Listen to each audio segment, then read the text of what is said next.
Председатель Совета улемов Таджикистана Саид Мукаррам Абдулкадирзада подвергся покушению около центральной мечети в Душанбе. В результате муфтий получил легкие ранения, а нападавший задержан, сообщает МВД Таджикистана.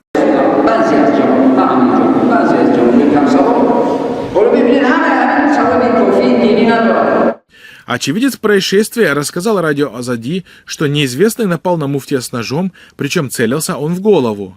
Вечером 11 сентября муфтий, как обычно, приветствовал прихожан после молитвы, когда на него напал молодой человек. Он нанес удар ножом в лоб Абдулкадирзада. Прихожане отреагировали незамедлительно и задержали злоумышленника. Отдел милиции района Самани находится рядом с мечетью, и сотрудники правоохранительных органов оперативно прибыли к месту происшествия, сообщил очевидец.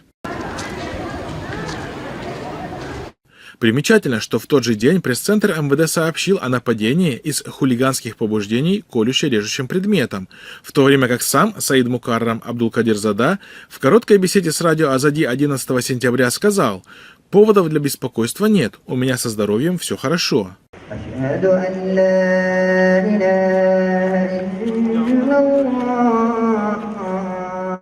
Наблюдатели высказали сомнения касательно официальной версии происшествия.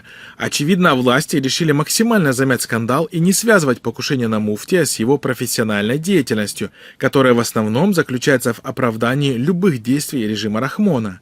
Ни для кого не секрет, что Саид Мукаррам Абдулкадирзада уже на протяжении десятилетий поддерживает каждое направленное против ислама решение властей, каким бы абсурдным оно ни было. Только недавно муфтий поддержал решение властей о запрете ношения женщинами одежды, якобы не соответствующей национальным традициям.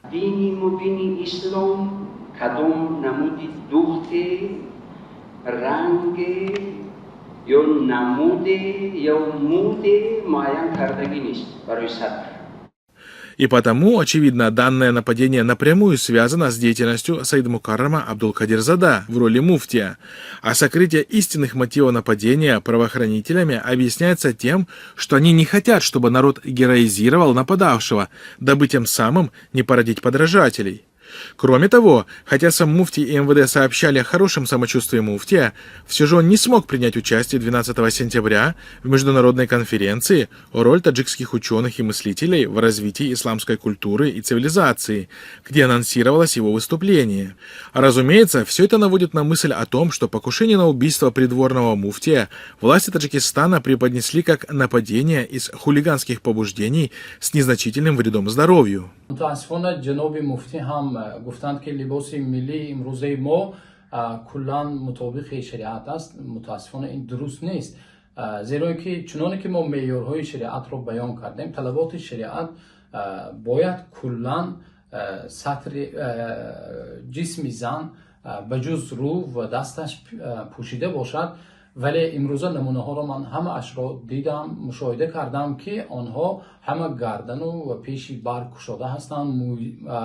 مویسر زنها هم پیش مویهای پیش و هم در بر همه جا گشاده هستند. همچنین اکثریان یا کلان همه لباس ها آستین کلته هستند که دستان زنها نمایان است و این با معیارها و طلبات دین مبین اسلام جوابگو نیست.